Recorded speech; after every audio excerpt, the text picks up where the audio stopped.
用那个中文讲的话，有些术语讲的可能讲不太清楚，就是。好的，反正这个讲座是1个半小时啊。那我先介绍你几分钟哈，花几分钟介绍，因为这里边我觉得应该都是中国人啊，所以用中文介绍，你报告可以用英文。那么今天呢是我们那个 CCS 的那个中心的讲座啊。那么这个讲座呢，今天非常有幸请到那个李烨博士。那么李烨呢毕业于哥伦比亚大学，是从 Patrick Bolton 教授，Bolton 是我那个受的崇拜的偶像之一啊。Patrick Bolton， 那么他导师是 Patrick Bolton 教授啊。然后呢，那个现在 Ohio State 那个商学院任教。那么他已经在 Top 期刊里边呢发表了或者即将发表非常多的文章，大家可以看到的啊。他是一个金融经济学领域的新星啊，研究finance， 以 finance 里边对宏观的这个影响，现在有一个新的领域叫 microfinance。那么李烨博士呢这方面的 leader， 然后他也做 fintech。他做的领域非常有意思啊。那么今天呢，他的研究是跟 Patrick Bolton、王能教授、杨金强老师，我们上海隔壁的那个杨老师一起写的。这个文章呢是 Dynamic Banking and the Value of Deposits。李烨，请你可以开始了。你 unmute yourself。unmute yourself，yeah。先感谢王老师还有复旦大学其他老师们的邀请，很难得这个机会。本来是想能够本人去上海和大家见个面，但是很不巧嘛，这个疫情希望将来还有机会，能到上海去到复旦去。我其实之前去过一次，是因为那个上海论坛，那是王老师的分论坛，我去参加，然后有幸去复旦给了一个小的 seminar。好，那我现在就开始吧。对，现在开始吧。对，那上次我们请过那个李烨博士，那么李烨也是我山东老乡，青岛人啊，我们的青岛帅哥，是吧？Okay, so today I'm going to talk about a new paper with Patrick and Jin Qiang. So this paper is about a dynamic model for banking. We know that there are a lot of papers on dynamic corporate finance modeling non-financial firms, but the literature on dynamic banking is still very new. We do some papers that focus on the quantitative side, try to evaluate capital requirement, liquidity requirement, etc. But these models, you can think about these models more like a very stylized, very reduced form model. They try to capture some features of banking, but certainly not all of them. So in this paper, we try to model bank as what it is. And what is the defining feature of a bank, right? Banks are deposit-taking institutions. So now let's first think about what is a deposit. So deposit accounts, we all have deposit accounts, right? If you swipe a debit card, you basically make a payment to somebody, and then the deposits flow out of the bank. If you receive your salary, or maybe during the COVID-19 crisis in the United States, a lot of people receive stimulus checks. That is going to be an inflow into your bank account. Typically, when we think about deposits, we think about Diamond-Dybvig model, the typical bank run model. We think, well, banks worry about deposit outflow. But in this paper, we are going to tell you that deposit inflow can also be a problem. Actually, in the first 2 quarters this year, the U.S. banks experienced very gigantic deposit inflow. Later, I'm going to show you some graphs, actually, after presenting the model. And the banks are complaining about it. They say that, well, first of all, I take deposit inflow, basically forcing me to increase my leverage to a level that I really do not want. But you have to take it. If somebody opens a deposit account and somebody wants to deposit money in the account, you have to take it. Maybe you do not want to take it. Well, that's fine. You can adjust the deposit flow through deposit rate. But we all know that depositors are not very attentive to the variation of deposit rate. Just think about, when was the last time that you think about your deposit rate? When was the last time that you think your deposit rate is so low that you have to choose a different bank? For instance, instead of ICBC, I'm going for the Agricultural Bank of China because they are going to pay me like 50 basis points higher. So there's some intrinsic stickiness on the deposit base. That basically, well, some people say it's a good thing, right? It can be a good thing if the banks do want deposits, but what if the banks do not want deposits? In this case, the stickiness of the deposit base can be a bad thing, and the inflow can actually destroy value for banks' shareholders. So now let me backtrack and think about what the macro finance literature, how they model a bank, how they model deposits. So the not increasing number of people recognize that deposits are very special because they act as means of payment. Okay, so when we think about money, usually we have in mind, the dollar bills or the renminbi, the paper money, or maybe you pay through your WeChat. But by the end of the day, you pay through your deposit account. Even if you pay your paycheck through the WeChat, you are going to transfer some deposits from your deposit account to the WeChat account, right? And then you use the WeChat account to pay it. So eventually, the deposits are really, sometimes we call it M1. If you think about including term deposits, maybe it's M2. So the total amount of deposits are really what people use as means of payment.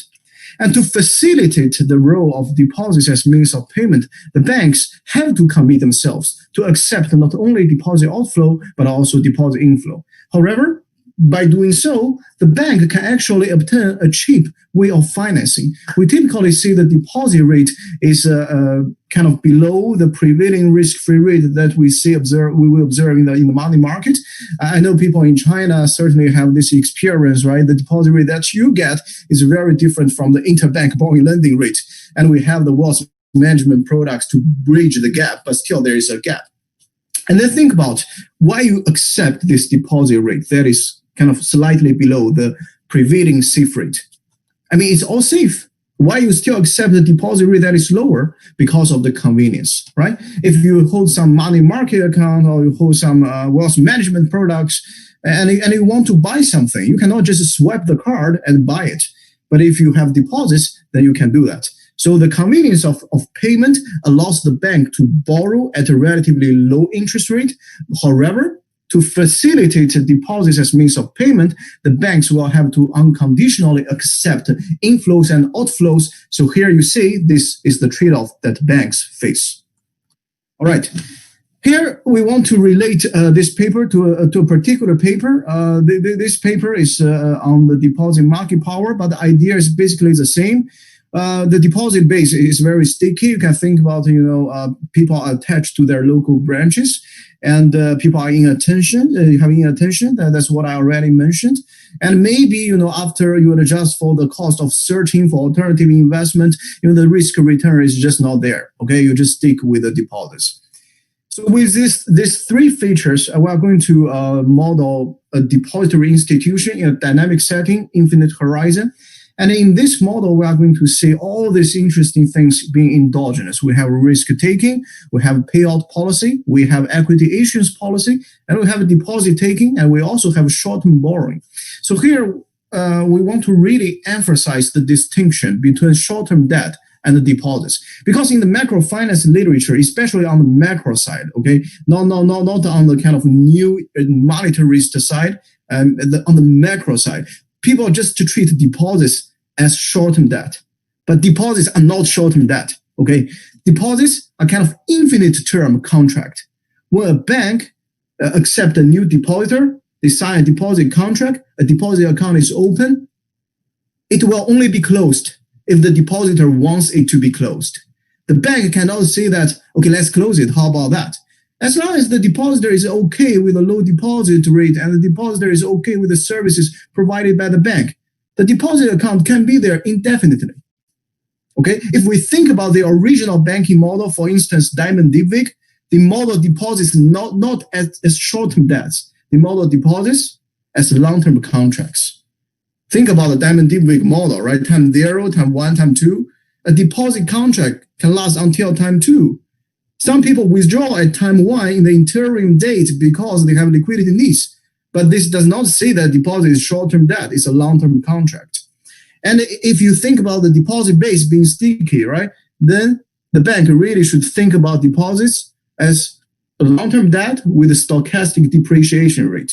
So what do I mean by stochastic depreciation rate? When people withdraw, well, you have less debt, right? That is the maturity of the debt. But people will come withdraw in a stochastic fashion, mimicking the inflow and outflow of deposits as a result of deposit acting as means of payment activities, right? So this is what we really want to capture. So here there are two key results. We can show you that the marginal value of deposits can really be negative, and actually deposit inflow can hurt banks. This is quite a surprising result, but once I present the model to you, you may not think this is surprising anymore. The whole banking literature is really about, let's worry about deposit outflow, But now we have US banks taking tremendous amount of deposit inflow in the first few quarters this year, and in some other episodes, and they are complaining about it. So what's going on here? And then another result is that, once you have deposit inflow that coming to you, you have to accept it. Maybe you have unwanted leverage. Okay, let's say your leverage is 10-1. Then all of a sudden you receive a tremendous amount of deposit inflow. Your leverage can become 11-1, and you don't want this to be the deposit to the equity ratio to be this high, right? Then you have to deal with it. So this kind of lack of control of deposit liability stock is really going to be the key in this paper. So I'm going to just dive into the model. It's very unconventional. Yes. So before you move into the model, so you're asking your perspective very interesting. You're thinking that deposit inflow sort of sometimes is costly. It seems like there is the bank there's commitment, right, to the deposit taking. So you are you going to talk about this commitment? It's sort of like commitment, I think, taking the deposit anytime. So it's a real I know. Professor Wang is very interested in commitment, collateral, leverage, and heterogeneous belief, these kind of things. But unfortunately, I'm going to disappoint you because in this paper there is commitment. Okay. But we are not going to actively model it. We are going to take it as given. It will show up in. So today I'm going to follow a very untraditional way of presentation. Typically at this point we are going to talk about the literature, etc. Okay, no problem. Yeah, go ahead. So do you have any thoughts on the commitment there? So why the bank commit to this? So there must be a reason, right? To this commitment for. So we're not going to ask the question that why there is deposit. We're just going to take the approach, say that here is the deposit, how we should model it. I see. No problem. But we are not providing a reason of existence for deposits. We're just the deposit contract as given, and then see what's going on for individual bank's problem. And then the model is not even general equilibrium. It's going to be a one bank problem. Okay. So for those interested in general equilibrium and macroeconomics, probably you will be disappointed. But we are trying to push a direction that is a little bit counterintuitive or kind of counter the mainstream. So we really want to get the first thing straight and right. Start with a partial equilibrium model, and then we turn the model into general equilibrium. Sure. Okay, so if hi, Liye. Can I ask you a question? Hi, good. Yeah. I want to ask, I think you will talk about this very soon, but I want to ask, does this bank, if the bank has actual money, can it lend it to some other banks? Do you allow that in your one bank model? Yes. And okay. The short answer is yes. The long answer will show up in the next slide. Sure. Cool. Okay, so let me backtrack. The structure of the presentation is a little bit untraditional because here I'm going to show you the model, and then I'm going to show you the results, and eventually I'm going to go to the literature. And then at the end, I'm going to show you some stylized facts. Okay, so typically you show the literature, you show the stylized facts, you show the model, you show the results, right? So now it's like a quite messed up order. But there's a reason. So let's get straight, what we have in mind here. So we want to model a bank. On the asset side, there are loans. On the liability side, there are deposits, short-term debt. We really want to distinguish deposits from short-term debt, so we need to have both. And then there's equity capital. Some of you may ask me, what about reserves? Well, this is beyond the scope of this paper. In this paper, we just look at this very simple balance sheet. Okay, it's not actually that simple, because if you think about Urban Moralek's dynamic banking model on GFE, that was like only 2-3 years ago. That paper even fixed the asset size of the balance sheet and just look at the movement on the liability side. So here we allow risk taking to be endogenous. So okay, so what are the loans? Okay, what are the risk taking activities here? So the bank, every instant, by the way, this is an infinite horizon continuous time model. I know, this is not kind of a very broad audience stuff, but just think about it as discrete time model. If you see a D, just think about it as delta. Okay, so why we do continuous time? Because the formula will come out very, very neat, very, very intuitive, and we can later on you will see how we relate to Merton model, how we relate to Hayashi model. But okay, let me talk about the model. So the first thing is that if you choose to invest AT, that is the value of your risky investment, then you are going to get an expected return that is R plus alpha A dt. And then this return is going to be random through sigma A, which is basically the standard deviation of your return on risky asset. Well, what is the shock? The shock is the standard Brownian motion. Okay, WA is a standard Brownian motion. You take the differential. This is basically a standard normal random variable. Okay, so this is the how we model risky return from lending. Very standard. And here, why we see there's an alpha. So typically, if okay, let me. How should I say this? Okay, so under no arbitrage, right, there should exist a risk-neutral measure because there exists a stochastic discount factor. And on the risk-neutral measure, all assets should deliver a return equal to R. So here we literally write down the model under the risk-neutral measure. That's how we do things. So why the risky lending can generate a return higher than R is because banks have relationship lending, screening skills, monitoring skills, etc., etc. Okay, so we cited all the classic papers. So don't be offended if some of your advisors' papers are not here. But we cited all the classic papers. It just we do not include in this particular slide.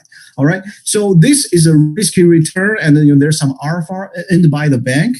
And it is okay even we write the model on the risk neutral measure. Okay, but for now you can just think about everything as a random. There's a stochastic process for everything, and you do not really need to think risk neutral was a physical measure if you are not familiar with this kind of framework.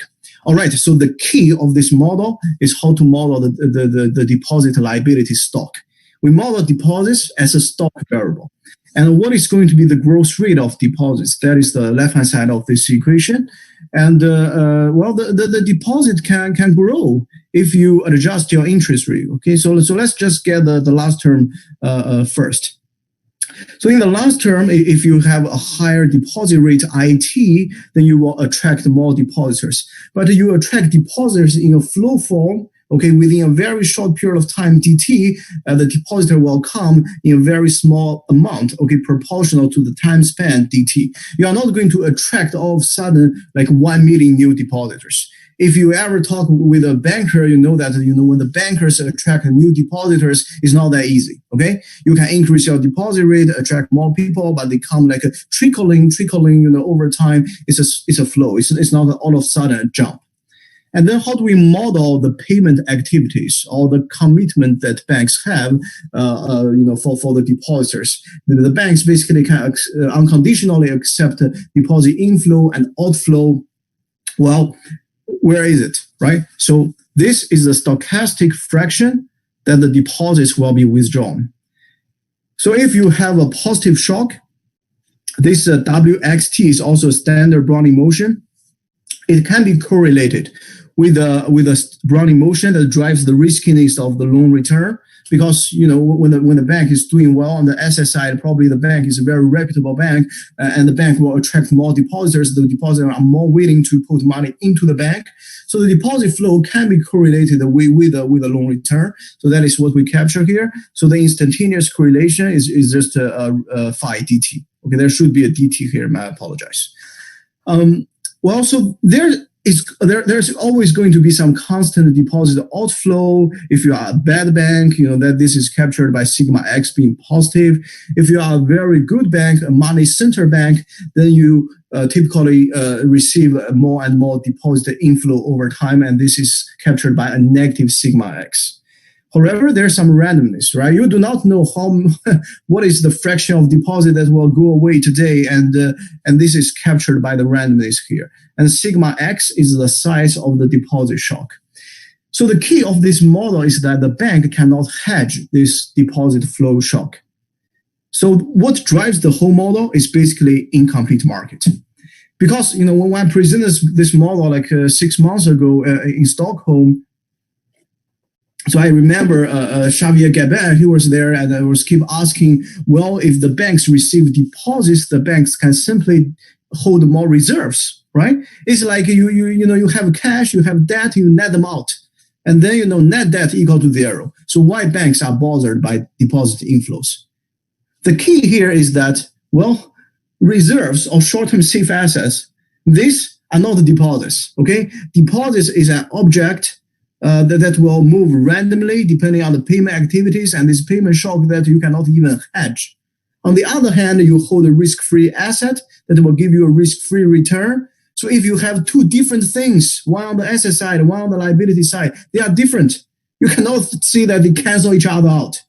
Okay. However, if you have on the asset side something that exactly offset the risk from the payment flow, the deposit flow, then you are done. But there's no such asset in reality. Okay, banks do not have a hedging instrument to kind of smooth out the payment flows. So I have a previous paper using data from Bank of England, and we see that the UK GDP is basically churned off every 5 days in the payment system, and this was even 10 years ago. And right now, it's only moving faster. The banks face tremendous uncertainty day to day, intraday in the deposit flow, and they cannot hedge it. And to some extent, you can think about the interbank market as a way for banks to pull this risk together. But we all know that interbank market is not functioning perfectly, and we know that the banks certainly are exposed to some payment flow induced uncertainty here. And if you look at this shock, okay, this is a diffusion shock. It's a very small shock to the deposit flow. It actually captures what originally Diamond-Dybvig wanted to capture. In Diamond-Dybvig, right, they write a 3-period model, and then they see some people withdraw after 1 day, and some people withdraw after 2 days. So this and the banks, the bank is uncertain about who is going to withdraw and what fraction of the depositors will withdraw. So here we really capture the randomness in the fraction of depositors that will withdraw, but here it's a small shock. It's not like the big shock that the Diamond-Dybvig models. The big shock can push you into bankruptcy because it's bank run, right? A lot of people want to withdraw at the same time. With trigger, other people want to withdraw. People start to line up in front of your branches and just drain all your reserves. So here, this is not the issue, right? We model a small shock. We just want to model this incomplete market, a small shock, and see how the bank's risk management activities will respond.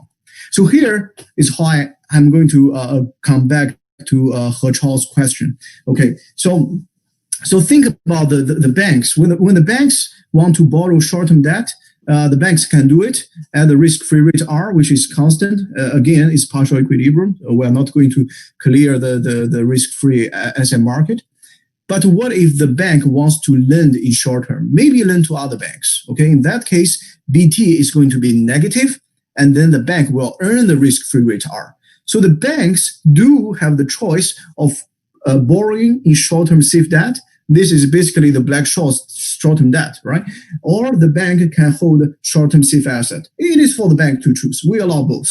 Okay, and the interbank lending can be captured by BT being positive, or interbank borrowing can be captured by interbank lending BT negative, interbank borrowing BT positive. You can also think about a positive BT as capturing banks issue financial commercial paper or some other short-term debt. Okay. Capital. KT is the bank capital, and there's going to be some capital required. Basically, your risk taking divided by equity capital is not going to be too high. And this particular number is picked according to the Basel III regulation. And there's also a supplementary leverage ratio because after Basel III, people start to realize that all this calculation of, what is the risky asset, what is the risk-free asset, different risky assets have different risk weight to calculate the risk weighted value of total asset, right? All this calculation is based on banks' internal risk model. So what if the banks just game on the internal risk model? What if the bank is not honest, right? So here it comes the supplementary leverage ratio. This leverage ratio is basically about the total leverage. The bank just cannot lever high enough. Okay, forget about risk-free or risky asset because this distinction can be blurry because it's all based on bank's internal model. There's a very, very good paper by Raul Santos from New York Fed on this issue. So we also have the supplementary leverage ratio here. So if you borrow in the short term, then BT is non-negative or strictly positive if you do have short-term debt. And then the leverage ratio is total asset divided by total equity. And on the liability side, that is total liability, right? You have capital, you have deposits, and you have short-term debt, and then you divide it by capital. And the leverage cannot be high. So, and this particular number, 5%, that is equity to asset ratio, right? And then we take the inverse. So this is from the current US regulation. So this is the balance sheet. Okay, so the model basically is summarized by 2 slides, the balance sheet and then the income statement. Okay, so, I need to also explain that if you hold a short-term safe asset, when BT is negative, on the asset side, you have total asset, you have short-term asset, negative, positive, right? And then on the liability side, because you already choose to hold short-term debt instead of borrowing short-term debt, right? You no longer have short-term debt, you have short-term deposits, you have capital, and then you divide it by capital, that is your leverage, okay? So the total leverage ratio, how do you define it? Really depends on whether you borrow short-term or you hold a risk-free asset. So this is everything about the balance sheet. I think at this point, nothing very strange captures your mind, right? So that is what really what we want. The key equation is this one, is the evolution of deposit stock. That's how we capture the payment inflow, outflow. The stickiness of the deposit is captured by the fact that the deposit stock will only move, by the order of DT. It will move slowly. It is not going to jump. We do not see a person jump here, right? So this is how we capture the stickiness of the depositor base. And remember another feature that I introduced in the introduction, that there was the bank can partially adjust the deposit flow through the short-term interest rate, the deposit rate here. Okay, so this is captured by the last term. Okay, so that is yes. So I want to ask a clarification question. So are you talking about you will not talk about the bankruptcy cost of banks, right? So like debt overhang or bankruptcy cost associated with not at all income markets. Just normal risks, like I see. All small risks, and because we are modeling this in continuous time, the bank can always avoid the bankruptcy because all the shocks that we specify here, they have continuous paths because of Brownian continuous path. So the bank can always avoid the deposit by adjusting balance sheet small by little by little. So here we are not going to model bankruptcy. We are not going to model bank failure.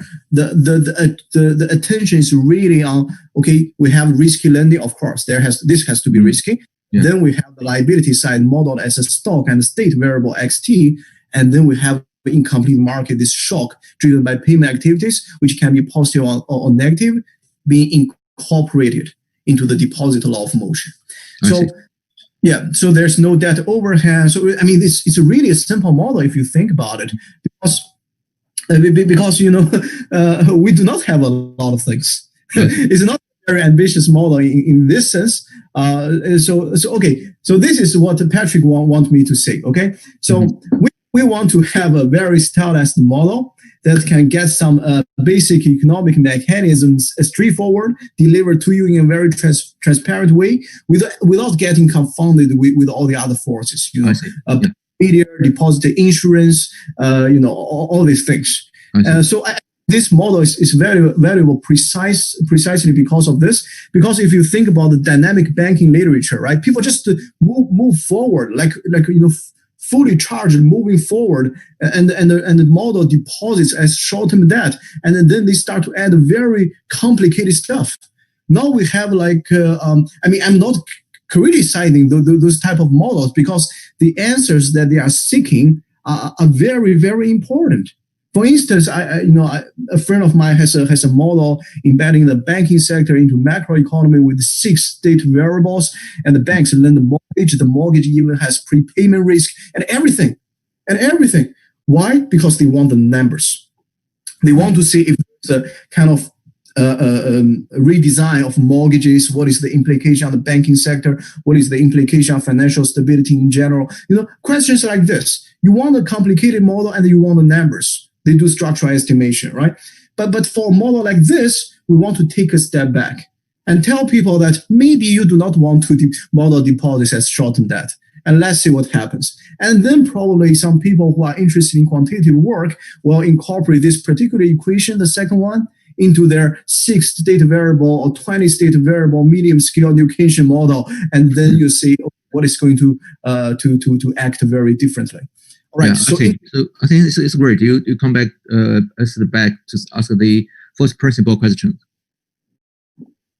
Yeah, and we are really just motivated by the day-to-day operation of real-time real-life banks. So now let's look at the income statement. On the left-hand side is the return earning. Okay, that is an incremental of your book equity. Okay. And on the right side, the first term is what? Is the return from lending, from risk taking. The second term, right? When BT is positive, you borrow short term. You need to pay the short term interest rate. You borrow, DT period. That is the length of your borrowing. So you pay R multiplied DT. And then you need to pay the deposit rates, right? That is a third term, which is built up very in analogy to the second term, right? You need to pay the deposit rate. And also you need to run the deposit branches. This is also a very realistic addition to the model. And the cost of running these branches and maintain the customer services, or maybe the robots that you have in the local bank branch, right? It's costly. It depends on the total amount of stock, XT. It may also depend on how eager are you in attracting new depositors, right? When you attract new depositors, you adjust the interest rate, and then NIT is kind of the rate of the new depositors coming into you, right? But then to accommodate these new depositors, help them open a bank account, bring them to the face recognition and be very patient.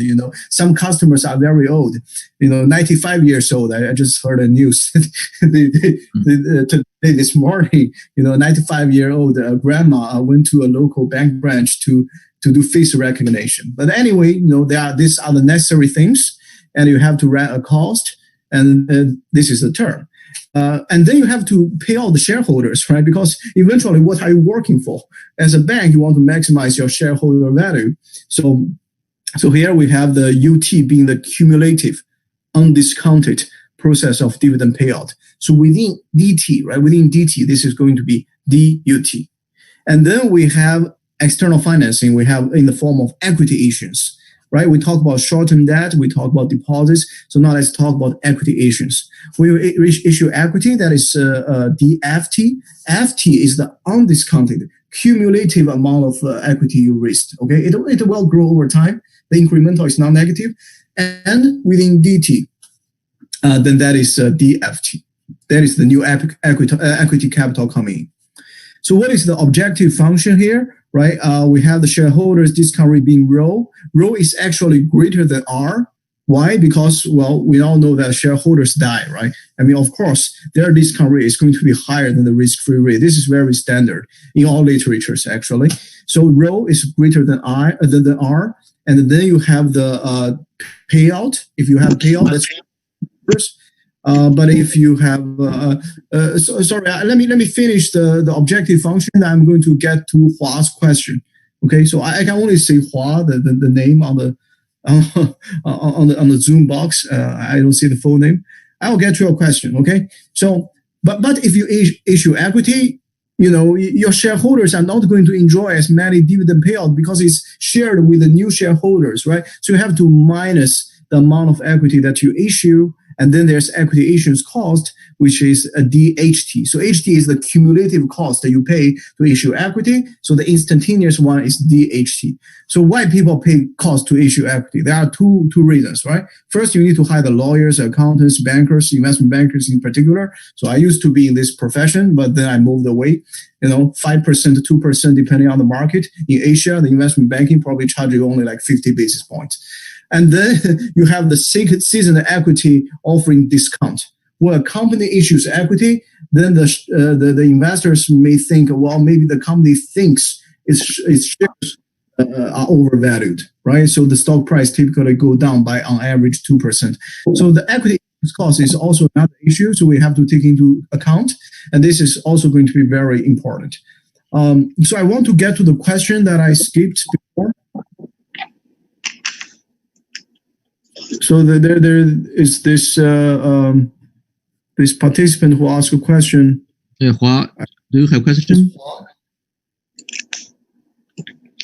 No. No. Yeah, you have to unmute yourself. I think he's unmuted. Oh, no problem. You should go forward. Go on. Okay, I'll just go forward, and then I can come back to the question later. What are the control variables? The banks can choose the degree of risk taking, and the bank can choose B being negative, that's short-term borrowing, being positive, you hold short-term safe asset, right?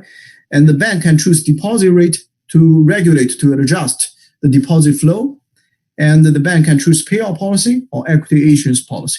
Of course, the amount of equity issuance cost will be dependent on how much equity you are going to issue. So I'm not going to show you the specification. Basically, there's a proportional component, there's a fixed component.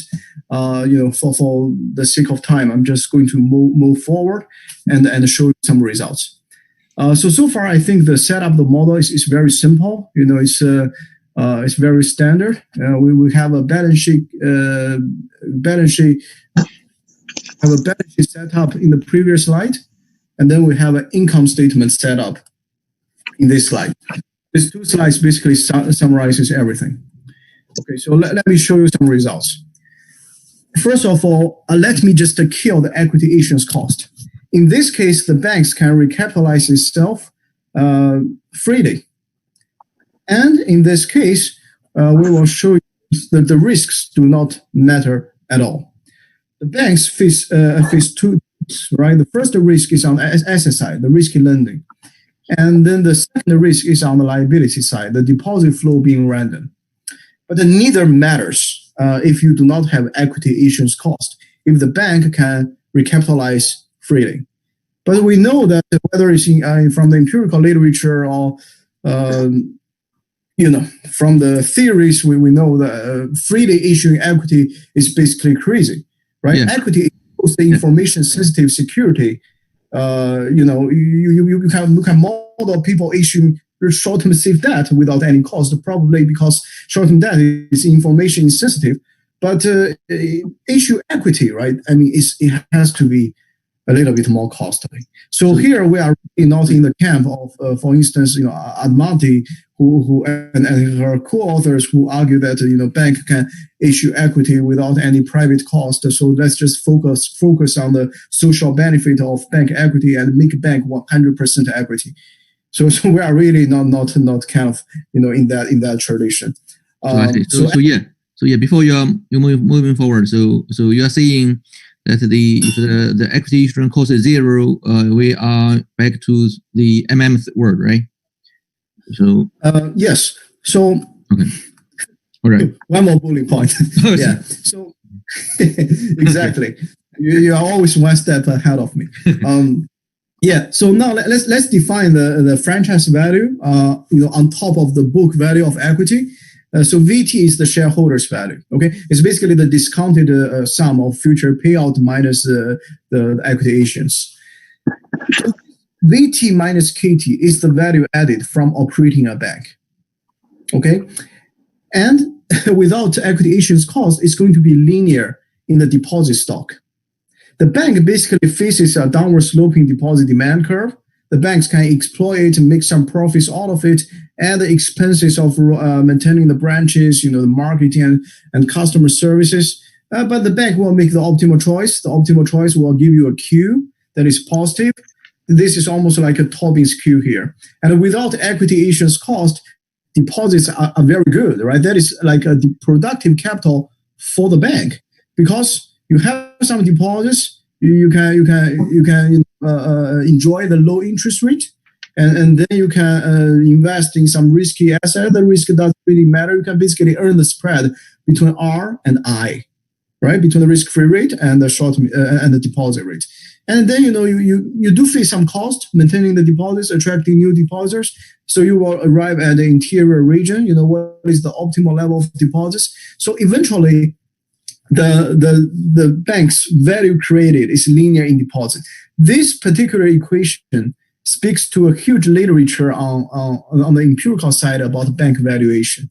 Okay, so a lot of people are running regressions with banks value added on the left-hand side, and on the right-hand side, a lot of variables, and with deposits being the very prominent variable, and you always see a positive coefficient, and that is this Q here. However, once we bring in the equity issuance cost, you see a lot of results will become very different, and the risks will matter. If we just shut down the benefits and the costs of deposits, then we will have a Q equal to 0, and then we basically have a Modigliani-Miller world, and then the shareholders' value is equal to the shareholders' investment. So basically, investing in a bank, being a bank shareholder, you are not going to receive any value added. Okay. So this just to confirm you that the model actually works. Okay, in a way, once we shut down the key financial friction, equity issuance cost, we see some very typical, very standard behavior of the model. And of course, the capital requirement will always bind because the banks do not care about risk, right? The banks just look at the risk-free rate R, and there is alpha here, alpha A, remember? And then the bank will just basically want to max out any investment in AT, and then the capital requirement always binds. Basically, the capital requirement will dictate where the bank is in terms of risk-taking. And we know this is not true. In reality, not all banks' capital requirement binds. And actually, only a very, very, very small fraction of banks see their capital requirement binds. Okay, so certainly the data really, really cry for introducing back the equity issuance cost. And also, without equity issuance cost, the payout and equity issuance decisions are indeterminate. Why? Because if you keep $1 inside of the bank as equity, or you pay out $1 outside of the bank as payout, doesn't make much difference. However, once you introduce equity issuance cost, $1 inside of the bank as a risk-taking capital equity will have a marginal value larger than 1. And only when we hit certain boundary, when the equity is sufficiently high, that's when we see the bank pay out dividend. But without equity issuance cost, the bank is basically indifferent between dividend payout and equity issuance. Okay. So now let me just move forward to the case with equity issuance cost. 刚才是第4页，现在进入到第5页。Okay, so is it there? Narrator here? I mean, okay. Yeah, quit, I think. Oh, I see it there. But still, there's some. Go ahead. Yeah, that doesn't bother me. It doesn't bother me at all. Go ahead. It helps me to pace myself. I tend to speak very fast and faster as the presentation goes, and then I basically lose everybody. Okay, slow me down if you by asking questions in particular. All right, so when we model the bank on the equity issuance cost, it becomes a very dynamic problem, and actually it's a Markovian problem. So we have two state variables. One is bank's equity capital. The other is, of course, the deposit stock. You can think about the equity is where the bank is in terms of being well capitalized. If K is very high, bank is very well capitalized, being ready to take risk. Okay. Why the banks care about having sufficient equity buffer? Because when the equity runs down, as Professor Wang asked before, right? When the equity runs down, the bank is not going to go bankruptcy because we don't have presumed jump shock. It's all small shock. The bank will always have a positive continuation value. So the bank will optimally choose to raise equity, but suffering the equity issuance cost. Basically, when K is very low, the bank faces the effective distress cost in the form of equity issuance costs, in spite of the fact that they optimally choose to raise equity. Okay, so the banks really do not want the equity to go down. So the bank needs some equity buffer to buffer the risk, and then the deposit stock. Okay, so these are the two state variables, and actually the value function has a very convenient form. It's homogeneous in the deposit level. So we define this small k, which is a ratio of capital to deposit. This ratio of bank capital to deposits is going to be the k-state, one-dimensional k-state variable that drives a lot of action here. Okay. All right. So we basically have the bank's shareholder value in this particular form. Is homogeneous in X, and then we have basically a concave and increasing function small v here. That takes in the capital to deposit ratio. So the capital to deposit ratio is actually going to be endogenously bounded by two boundaries. The upper bound is when banks is very well capitalized, okay, relative to the deposit stock, relative to the sticky liability, right? The bank is very well capitalized. This is when the banks pay out dividends. When K reaches the lower bound, this is when banks is going to raise equity, because this is when the bank equity to deposit liability ratio is too low, bank is undercapitalized, and that is when bank raise equity. So banks actually choose when to issue equity and when to pay out dividend optimally. So we basically have this K upper bar and lower bar endogenously determined as part of the dividend payout and equity issuance policy. But this one-dimensional state variable that will drive actions, this variable is endogenously bounded, all right? Okay, so I think I already covered the definition of the boundary, so let me give you a little bit more intuition. So basically, before you reach the dividend payout boundary, the marginal value of equity is always going to be larger than 1. And when you reach the payout boundary, this is only at this point, you see the marginal value of equity is equal to 1. And then the bank is willing to pay out dividend. If marginal value of equity is larger than 1, the bank prefers to keep equity inside of the bank instead of pay to shareholders, who only value the payout as $1 for $1, right? So why the marginal value of equity can be larger than 1? This is because of equity issuance cost, because of this financial constraint. So this is basically everything about payout and the issuance. And now we define this k-state variable. So now let me get to something even more interesting. So now let's talk about banks' risk taking. I'm going to show you some graphs later, so it's not going to be just all boring formulas. So the risk taking here, basically we rediscover in our setting the Merton formula. So this is something that we are very excited about. Because look at this, right? We define the effective risk aversion or the price of risk, just following the standard way we define relative risk aversion, right? But here, instead of using consumer's utility, we use the bank shareholders value function. You take second derivative, you take first derivative, and then you get the effective risk aversion of the bank. Of course, if the bank does not face equity issuance cost, and then this gamma should be equal to 0. Why? Because the marginal value of equity is always equal to 1. $1 inside of the bank, outside of the bank, does not make a difference, right? And then the second order derivative should be equal to 0 because the first order derivative is constant, right? And then the effective risk aversion is 0. The bank, that's why the bank just push risk taking to the extreme, right? And the capital requirement always fine. This is the intuition that we talked about before, when we get rid of the equity issuance cost.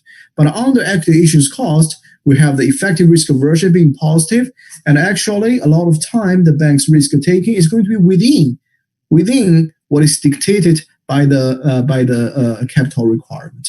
So the first term here is really, this alpha A is the excess return, right? That is the R plus alpha A minus R. Basically, we get alpha A. And then in the denominator, this is the mean variance portfolio or the Merton formula in continuous time. We have effective risk aversion, and then we have the variance. And then we have the second term here. The second term arises because of the background risk. Talking in portfolio management terminology. The bank here has this background risk, the random movement of deposit flow. And remember, this is correlated with the loan return, right? So that's how we get the phi here. And then we basically have this term.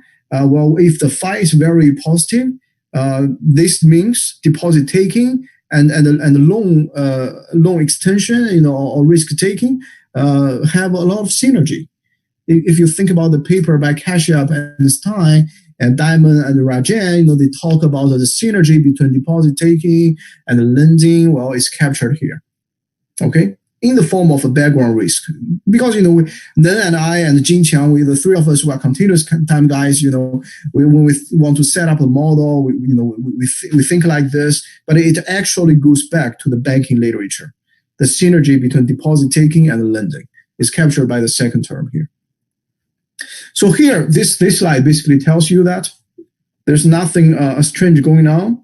Everything is standard. It's from our perspective, quite an elegant formula to describe banks' risk taking. And then let's see some graphs.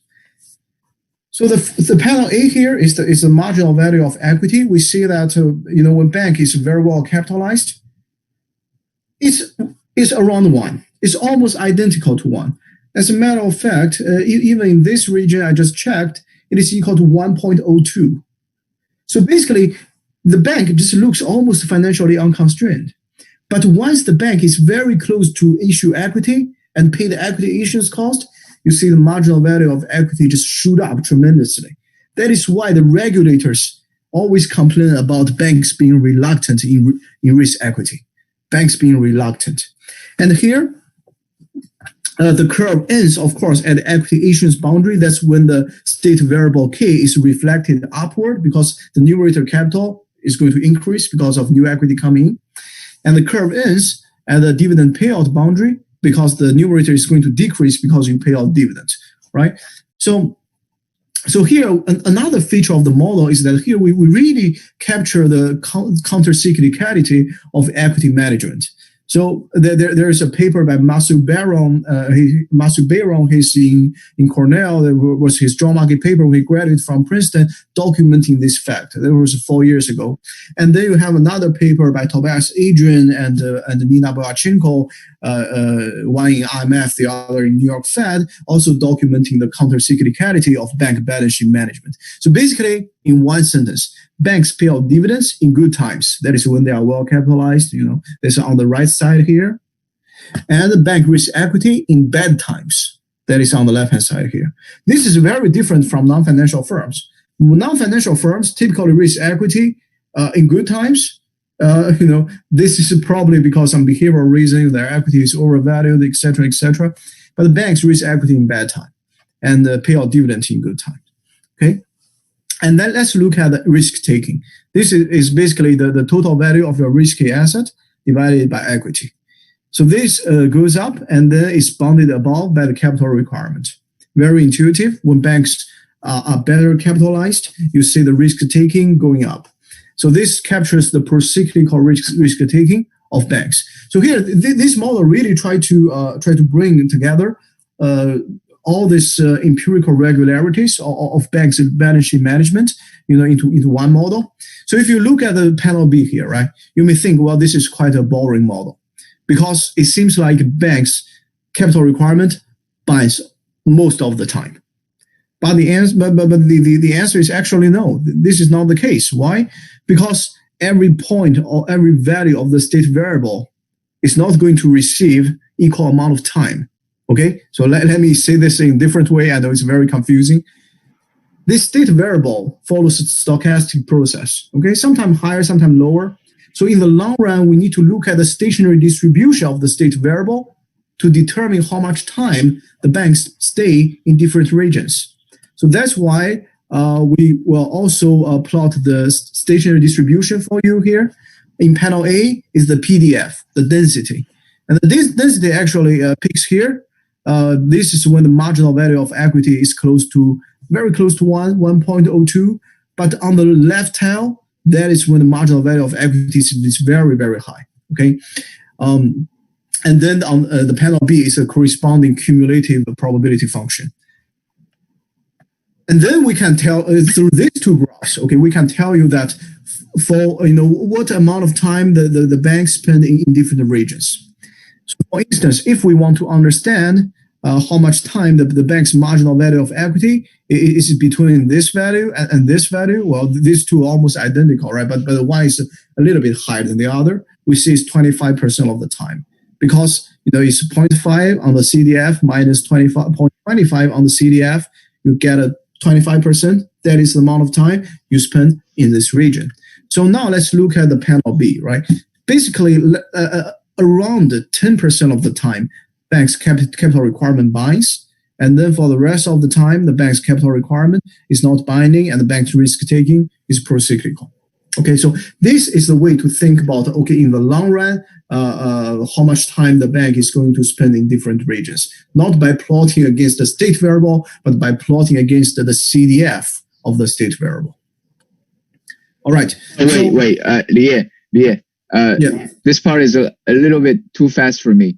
Can you go back like 2 slides? Maybe one more. Can you go back one more? Yeah. Can you explain? This is all interesting. Can you explain why the two kinks appear differently in the two graphs? What's the intuition there? So first of all, there's no kink in panel A. It looks like so, but it's just the extreme concavity. Oh, okay. There's no kink here. On the right side, there is a kink because the capital requirement binds. So this risk taking, is your control variable. And if you hit the constraint, you hit the constraint. So there's no need for smooth space.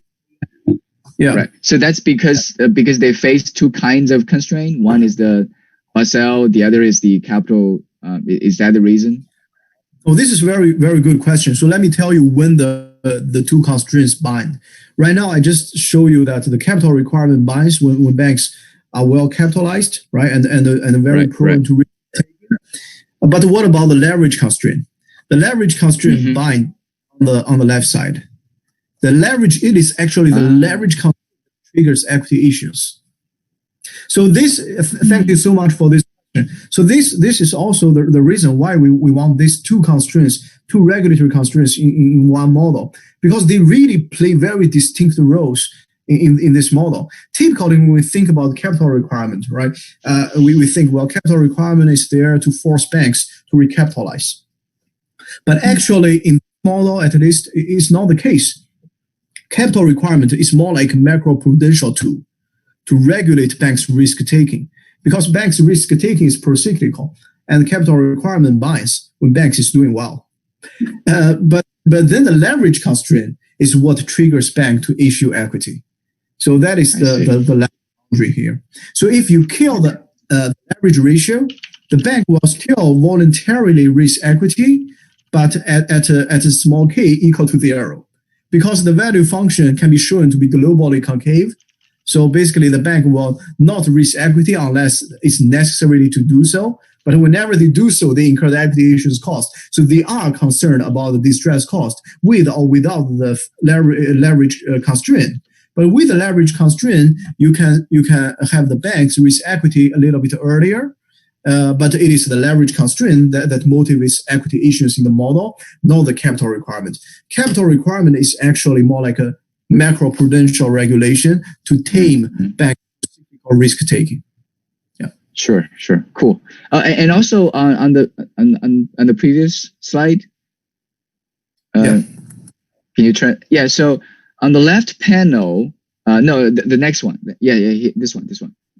Sorry, the next one. We have a lag. This one? Yes. Yeah. So on the left panel, can we say that the bank has this inclination to stay at a very dangerous area? Exactly. I see. Very good point. Actually, I'm going to write this down. This is something that we should advertise a little bit more. Yeah. So think about what determines the law of motion of this small k here, right? Let's think about that. In the denominator, that's the deposit flow. The deposit flow has a random component. The random withdrawal, right? Capture the payment activities, inflow, outflow. There is also a component that is controlled by the bank through deposit rate, right? The NI. And in the numerator, we have basically the income statement equation, right? How the capital evolves, this equation. And this equation has all the bank's control variable here, right? The risk taking, short-term borrowing, and also payout and equity issuance. But the payout and equity issuance only happen at the boundary, not in the interior region, only at the boundary, right? But still, the bank has to choose risk taking and the short-term borrowing. So basically, it is the bank's choices that governs the law of motion of the small k, the k state variable. So by showing you that this state variable has a probability mass that concentrates near the equity issuance boundary, near the distress boundary, is basically telling you that this is exactly what Charles said before. This is exactly telling you that, well, the bank stays in a very dangerous region, seemingly financially unconstrained. Remember, I told you at the peak of the PDF, the bank's marginal value of equity is 1.02. So the bank does seem like, if I'm financially constrained, I'm doing fine. But if there are some negative shock, shaking the bank to the left, then the marginal value of equity can shoot up tremendously. Extreme concavity implies extreme risk aversion. The bank will reduce risk taking tremendously. You can see the risk taking falls off the cliff, right, as we move from right to the left. So basically, we have the bank, playing on the knife edge here, right? I mean, seemingly okay, seemingly doing fine, with a low marginal value of equity, but actually very close to danger. This is a very important. Right. Yep. Cool. So now let me talk about. Thanks so much for the question. So here, let me talk about the deposit taking policy. So the banks here cannot just tell the deposit, hey, come in, deposit here, right? The bank will have to set the deposit rate a little bit higher to attract new depositors. The bank will have to set the deposit rate a little bit lower to actually turn away depositors, right? So let's see, what is the bank's choice here? Actually, we have this very intuitive formula. Under this particular specification of the deposit maintenance cost, which may remind some of you the adjustment cost in Hayashi model, in the later version, modern version of Hayashi model. For instance, my colleague Lu Zhang's investment-based asset pricing models, the famous paper value premium, 2005 GF. He's my colleague. Okay, so I'm going to advertise a little bit. This is very much like the adjustment cost you see in the investment literature, right? But here, it takes on a new interpretation as the deposit maintenance cost. It increases if you have a larger depositor base. It also increases, but in a convex way, okay, in the new depositors you want to attract. So under this particular specification, this theta is basically about how difficult it is for you to move the deposit base around. Okay, so basically measures the strength of the adjustment cost here. And then let's look at the deposit rate. The deposit rate, has the theta in the denominator, because if it's very difficult to adjust the deposit, then you do not want a lot of deposit, right? It's like a burden for you, because if you have a lot of deposits, when you want to adjust it, it's very costly. So you better not to take on a lot of deposit to start with. And then let's look at the numerator. The first term is the ratio of the marginal value of deposit to marginal value of equity. Why this ratio comes here? Because you attract deposits that might be good for you. That's why we have the marginal value of deposit in the numerator. However, you are going to pay a little bit more deposit rate, right? So this is how you hurt your equity, hurt your earnings as a bank. So this is why we see the marginal value of equity in the denominator.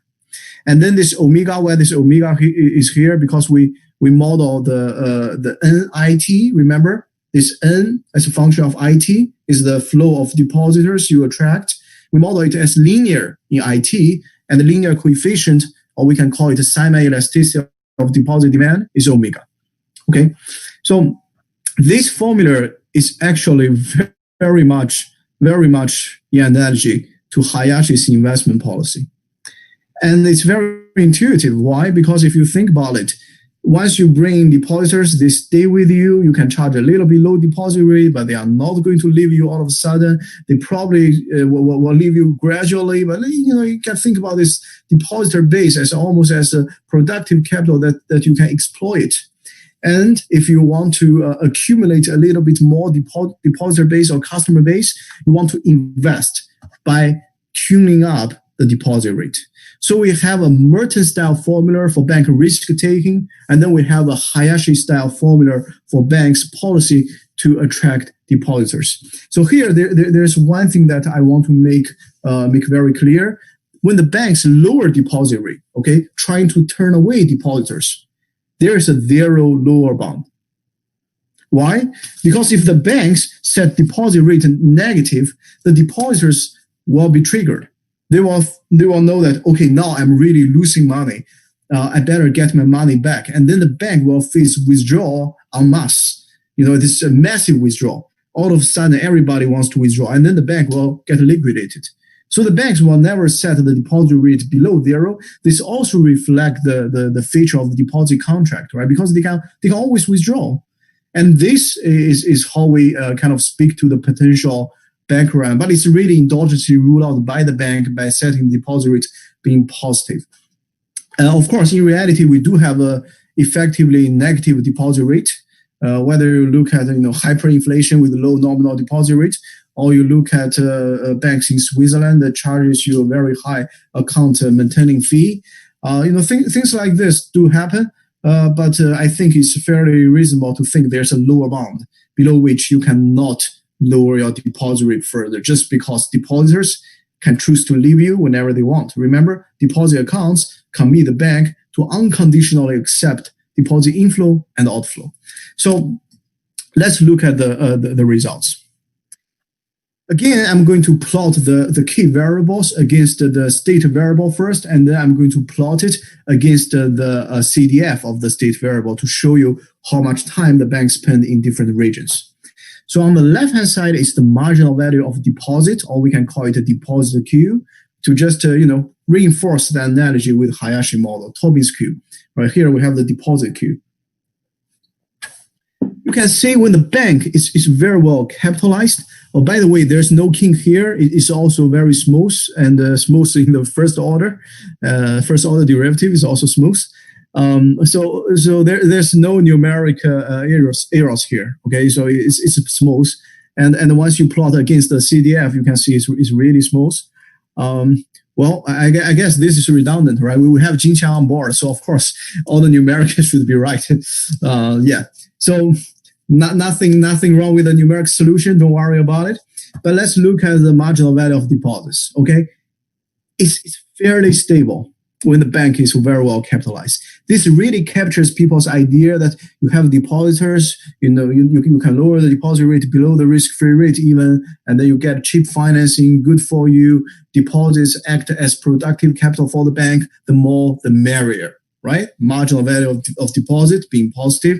However, when the bank is undercapitalized, deposit inflow can trigger your recapitalization. Because we model deposit as a state variable and it comes into this K variable's denominator, right? If you have deposit inflow, the numerator increases. That is when the K decreases, right? That's when you get closer to paying the equity issuance cost and get yourself recapitalized. So under this assumption of incomplete market, deposit shock cannot be hedged. The bank is really worried about this shock because the bank is at the mercy of this shock. if there's a tremendous inflow when the bank is undercapitalized, right? Look at the left region here. The bank can be forced voluntarily, of course, but paying the deposit rate. Paying the equity issuance cost. So now we can generate actually the marginal value of deposit being negative. And that's how we speak to the fact that, the big banks in the United States, right, receive a lot of deposit inflows, but at the same time, they kind of feel very constrained. As a matter of fact, in March 2020, just 6 months ago, the Federal Reserve and other banking regulators together in an ad hoc fashion relax the leverage constraint on banks. So this very much shows that, what is banks' concern in this era? The bank is really worrying about hitting the leverage constraint, paying the equity issuance cost, because of all this deposit inflow.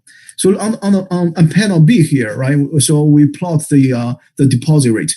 The deposit rate really hits the zero lower bound if the bank is undercapitalized, want to turn away depositors. Basically, the bank is saying that, hey, I'm undercapitalized. I don't need the deposits for risk taking now. Okay, I want to be conservative here, and I want you to go away. I'm going to set a low deposit rate, so please go away. But the depositors are not very attentive, remember? They only go away very slowly. That's why we model deposit stock as a stock variable, as a diffusion process. So basically, you get stuck with the depositors. And once the deposit rate reaches zero, you lose control of your leverage totally. Because you lose control of the XT process. Remember, the deposit stock, the growth rate of it has two components. One you can control, the other you cannot. One you cannot control, the other you can control, right? But once the deposit rate hits the zero lower bound, you lose control all of a sudden. Think about how dangerous it is. A bank losing control of its leverage. And this is what we deliver. So, okay, so this dashed line here is actually the risk-free rate. So here we just want to show you that when banks are well capitalized, the bank actually are willing to pay a deposit rate even higher than the prevailing risk-free rate to attract more depositors, so they can exploit the depositors, set a low deposit rate later. However, once you reach zero lower bound, the calculation flips. Now you hate depositors because this implies uncontrolled leverage. So now let's plot the key variables against the stationary distribution of the state variable, the CDF, so you can know, what amount of time the bank spent in what region. So under the current set of parameters, we did try to do a little bit calibration, but I don't have time to show you the details. So under the current set of parameter values, this zero lower bound is actually quite binding. So here we also try to contribute a little bit to the literature on the zero lower bound, liquidity trap, etc.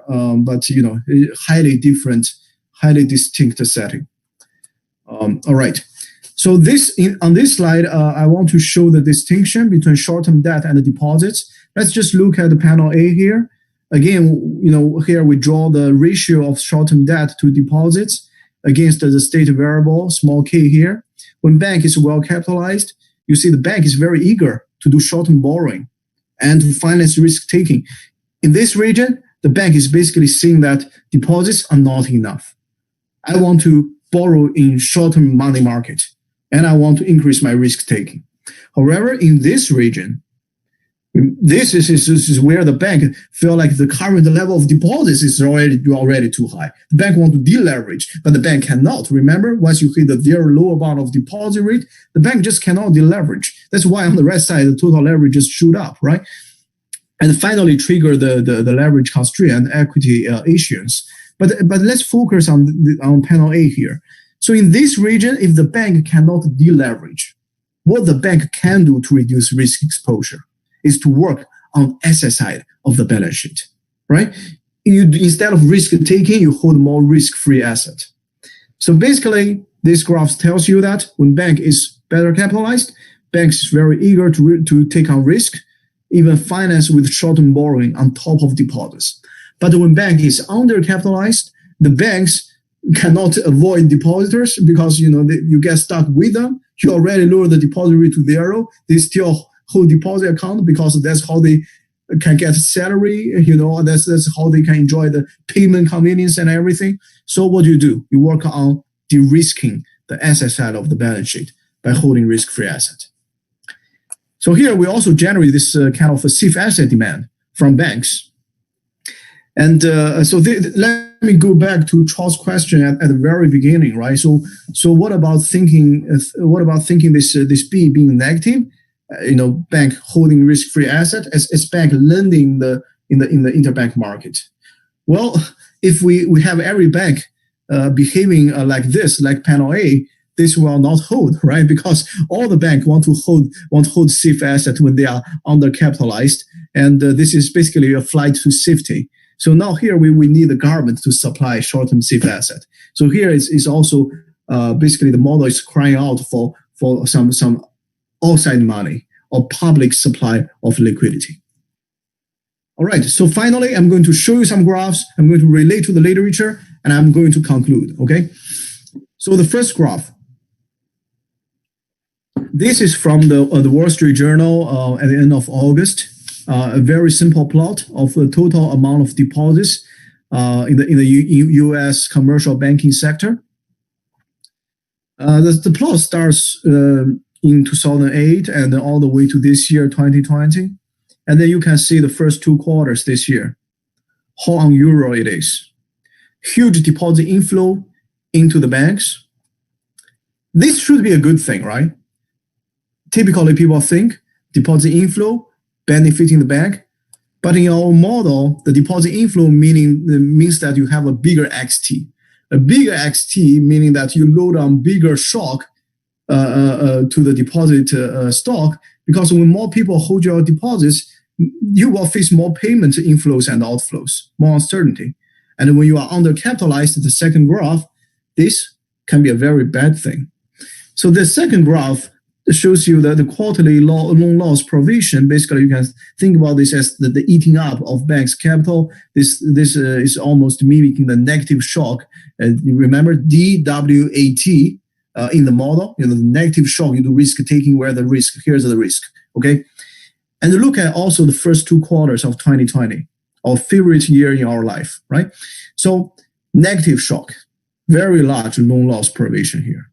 The bank is getting hit. The bank is becoming undercapitalized, but the bank is receiving a lot of deposit inflow, in particular because of unemployment insurance. The U.S. unemployment rate at some point reached more than 20%. Every 1 out of 5 people unemployed. And then stimulus check. People receive a lot of money, actually. Many people, stimulus check is bigger than their monthly salary. Think about that, okay? Why people do not want to find a job? It's because the government is being very generous, necessarily so. But this paper has nothing to say about this, whether we want a bigger stimulus package or smaller. But if you have a huge deposit inflow, you have undercapitalized bank, you have very unfortunate shareholder like myself holding bank stock in the last few months and seeing my portfolio underperforming S&P 500 index, okay? So here you have the BKW Bank Index, which I think is an equal-weighted index of bank stocks. And here, the blue line, the green line here is the S&P 500 index. When I draw the graph, this is by the end of October, 1% year-to-date return, S&P 500, negative 33% for the banks. If deposits are so great, why the banks stock so much underperforming? And we also have a paper, not we, Mark Egan and his co-authors from Harvard, I think, and Northwestern, has a paper, INR at RFS, showing that shareholders' value added, a big part, a dominant part of it is actually from deposit taking, not from risk taking or lending. Basically, the liability side of the bank balance sheet creates a lot of value for the depositors. So given that deposit is a very relevant empirical driver of the bank value, then you see the bank is really not performing well when you get a large deposit inflow. So I think it's very natural to think about, maybe the marginal value of deposit inflow from the perspective of shareholders is bad, is negative. Okay, so by no means this model wants to kind of provide a unique explanation of these 3 graphs. And by no means we are going to take very seriously all the numbers, 1.02 of the marginal value of equity and all these numbers, because it's not really a quantitative model. We do not take into consideration very many necessary ingredients like bank default, etc., etc. But we think, we do capture something interesting, what's going on in the real world. So the literature, the macrofinance literature, it's vast. It's vast literature, and people start to finally pay attention to deposits as something really special. It's not just short-term debt. Well, it's short-term debt with a convenience yield. So I myself write papers like this. My colleague Renee Stoltz has papers on this, and the people like Monica Piazzesi and a great mind in macrofinance, right? Martin Schneider, and then you have many young people, and then you have Brunimir Sannikov, model basically they think about bank liabilities as short-term debt, maybe with some convenience yield. Jeremy Stein, right? Everybody model deposits as short-term debt with a convenience yield. What is convenience yield? Arvin Krishnamurthy, Vincent Robinson, right? Very, very, very, very, very nice paper, GFE 2015. Short-term debt, but the interest rate that the banks pay is below the risk-free rate. And the difference, the wedge, is convenience yield, because deposits can be used as money. That's a money premium. Okay, that's just how people do it. But it is not true, because deposits are effectively long-term debt. There's a new paper by Itamar Alexei and Philip. Actually, Alexei just discussed our paper a few weeks ago, and he was like, we really find another paper that really look at this issue. In their paper, they show you empirically, it's an empirical paper, that deposits are effectively acting as a long-term debt, because deposit base is very sticky. Because depositors are captured, because you only have a couple of banks with local branches, or maybe depositors are inattentive. So once you get a depositor, this guy tends to stay with you for a long, long time. That's why you see all the banks, go to the universities when there are new students coming in and say, hey, you open a debit card account with my bank, because they are going to stay with you for a long time. So the deposit is almost like long-term debt with some cost of maintaining customer service, etc. So we are trying to relate to this paper, but in their paper, they did not emphasize that deposit stock is also a random variable, precisely because deposits act as means of payment. So eventually, we all go back to the root in the banking literature, Diamond Dybvig. So in Diamond Dybvig, actually, they already model deposits as contract with random maturity, long-term contracts. But what they do not emphasize is that they have the bank run equilibrium, they have the non-bank run equilibrium, but in the non-bank run equilibrium, they do not pay attention to the deposit risk. But the deposit flow, in and out, payment activities, trillions of dollars churning around the world every day, this is a real randomness, right? So we try to model that. Actually, there's a new paper, GF forthcoming by Christine Potter, Johan Walden, and Uday Rajan. Okay, this paper is related to our paper. They try to model the uncertainty in payment flow and how to design the payment system and what is the role of central bank digital currencies. It's a very beautiful paper. I highly encourage you to read it. We should have include this paper and as one more bullet point on this slide. But in general, what is the contribution of this paper? Deposits are not short-term debts. Well, what is deposit? They are long-term because, depositors are like a customer base, stay with you, but random. And this is actually not new. Diamond Dybvig captured this already, but in the current banking literature, nobody talks about the randomness of deposit flow outside of the bank run equilibrium, okay? Outside of the narrative of bank run versus no bank run. And the conclusion is that in the current literature, right, the marginal value of deposits tends to be always positive, and banks only need to worry about outflows. But in this paper, we see the banks need to worry about deposit inflows. And we also deliver a dynamic model with procyclical risk taking, procyclical short-term borrowing, pro-cyclical dividend payout and counter-cyclical equity issues, which we think are all consistent with the empirical regularities. So if there are no further questions, I just want to talk about the 2 points that I write in gray color here because I don't think I have time. So the first point is related to Professor Wang's earlier question. Okay, about insolvency, about bankruptcy. So what if we add a person shock to the model? A person shock that will basically wipe out bank equity and force the bank into bankruptcy. Okay, so we add insolvency, but in reality, we have deposit insurance, right? So we better also add deposit insurance. To fairly price deposit insurance, when the banks experience negative shocks, the deposit insurance premium should go higher. In other words, the banks need to pay more to maintain their status at FDIC. This mechanism will actually amplify our current mechanism. Why? Because precisely when banks are undercapitalized, they pay higher deposit insurance premium. This makes them even more risk averse. This makes them more timid in deposit taking and makes them more troubled by the deposit inflow and unwanted leverage. So, and then there's another literature on the fact that deposit insurance is actually not fairly priced.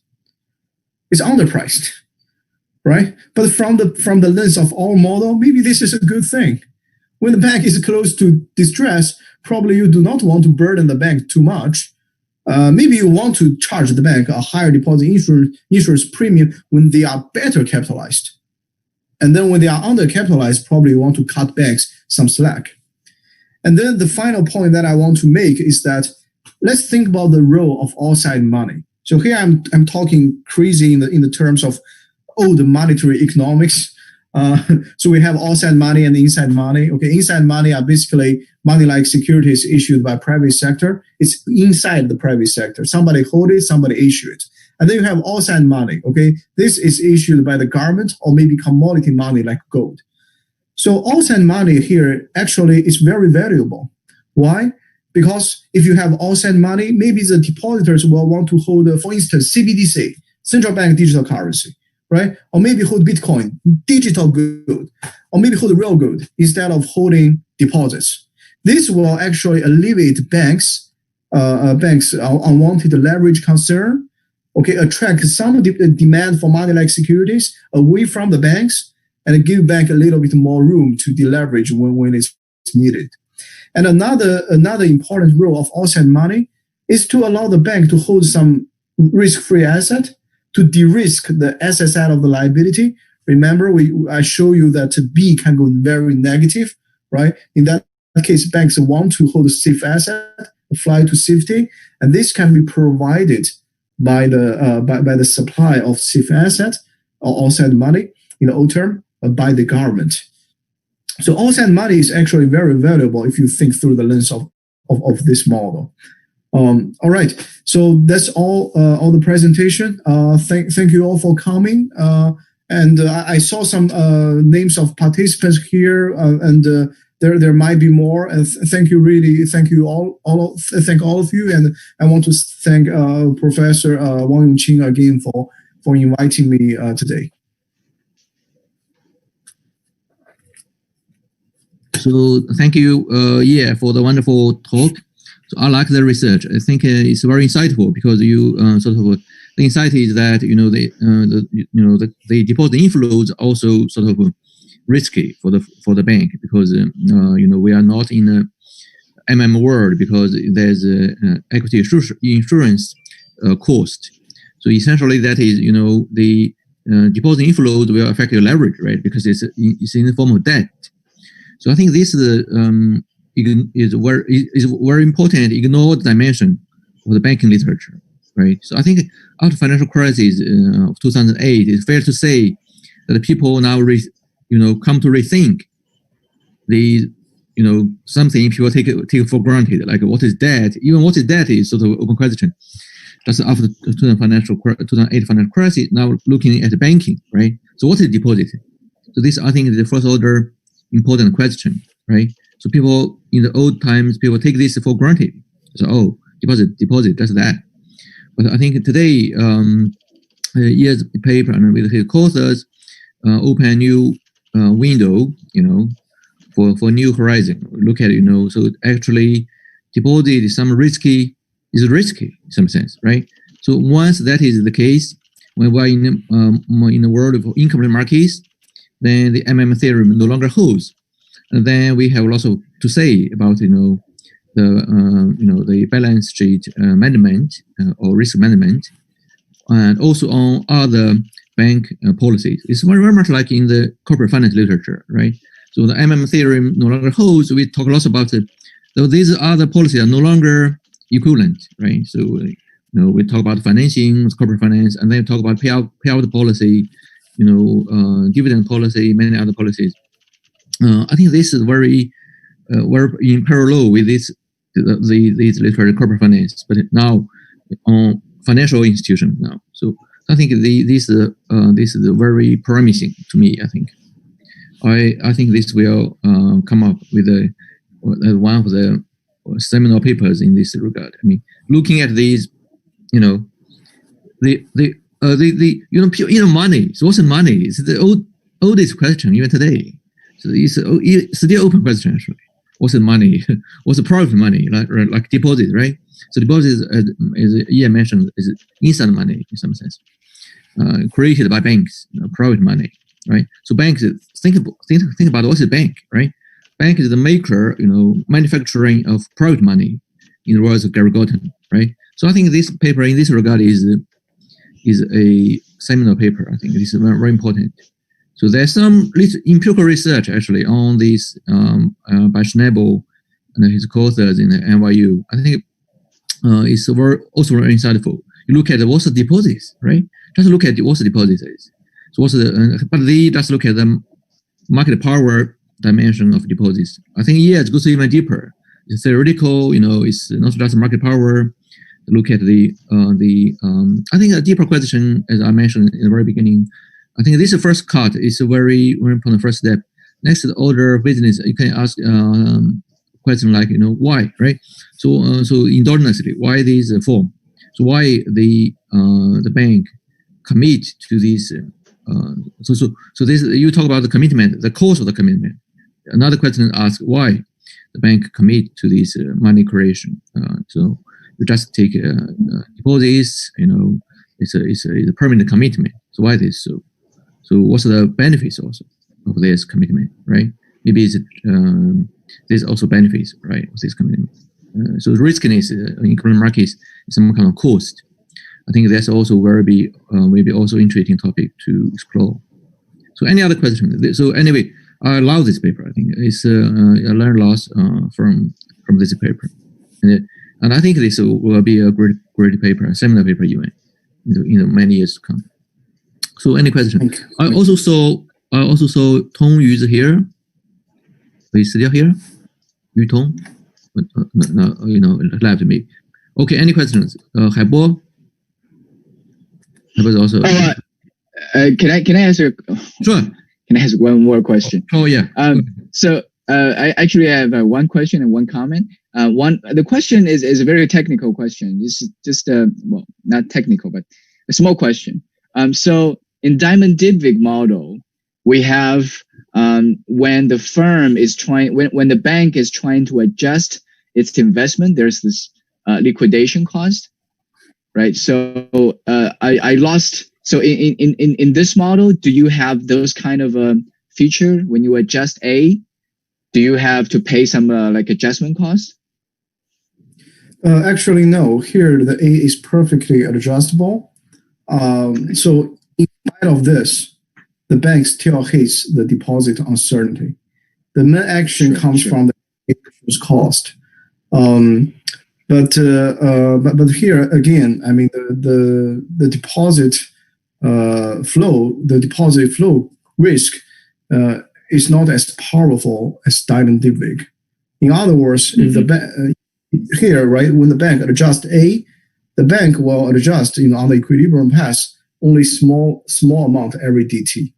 I see.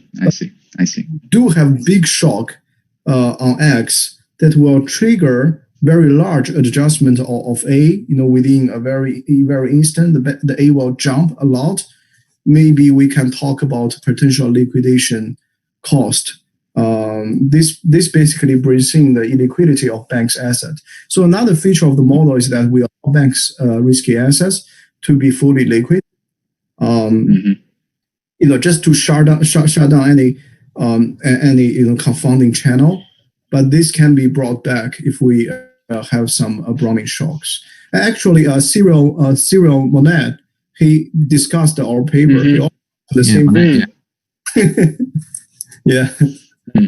I see. A comment about, so in 2020, we see this increase in deposit and this.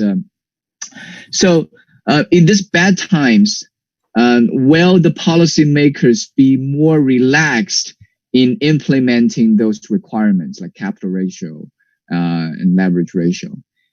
If in some sense in bad times these policymakers are more relaxed, we sort of understand why you have to. Then I don't know if this is a question. I'm just wondering. Yeah. I think what we observe in reality is indeed the regulatory forbearance. So I see. when the bank is under stress, they do relax the regulatory constraint. The supplementary leverage ratio is in particular relaxed very explicitly to allow banks taking in more deposits without triggering equity issues. I see. Actually, as a matter of fact, in the last few months, ever since the COVID started in the United States, there has been no single equity issuance by bank. So basically, all the banks not coming from the paying the equity issuance cost go through the pain to recapitalize. All the freedom comes from a more relaxed regulatory environment. I see. Cool. Thank you. Great paper. Yeah. So any other questions? So other colleagues, students, there are some PhD students, in the seminar. So anybody want to ask question before we closing up? No? Okay. So so thank you again for the wonderful talk. So I'm looking forward to welcoming you at Fudan someday in person. And you can present. You can come. Welcome back to Fudan anytime. Yeah, we can have some Shandong food and drink again. Exactly. Yeah, exactly. So there's actually Shandong food restaurants around Fudan. Yeah, I know that one. Went to that one. Yeah, several couple and others in the other places in Shanghai. So also very good. Okay. Thank you. Thank you. Thank you all. Take care. Yeah. Good night. Bye.